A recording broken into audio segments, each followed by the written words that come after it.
আসসালামু আলাইকুম। আজকের ভিডিওতে আমি দেখাবো আপনারা বিকাশ কিউআর কোডগুলো কিভাবে ব্যবহার করবেন। তো বিকাশ কিউআর কোড ব্যবহার করার জন্য যেমন আমরা সবসময় ক্যাশ আউট করার সময় বিকাশ কিউআর কোডটা ব্যবহার করি। এছাড়াও আপনি ব্যবহার করতে পারেন। যেমন আমি বিকাশে ঢোকার পর ক্যাশ আউটে ক্লিক করলে আপনি কিউআর কোড স্ক্যান করতে বললেই জাস্ট আপনার বিকাশের এজেন্টের কিউআর কোডটা স্ক্যান করতে পারবে। তো এটা হচ্ছে তার কিউআর কোডটা আমি স্ক্যান করলাম এবং যখন আমি টাকা পাঠাবো তো তার কিউআর কোড স্ক্যান করে সবসময় টাকা পাঠাবো। এটা সম্পূর্ণ সেফ।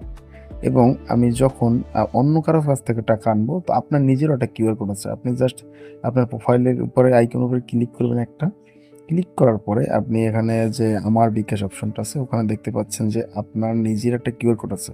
কাউকে এইটা সেন্ড করলে সে যখন স্ক্যান করবে তখন অটোমেটিক আপনার ফোন নাম্বারটা ওখানে চলে আসবে। তার ফোন নাম্বার দিতে হবে না।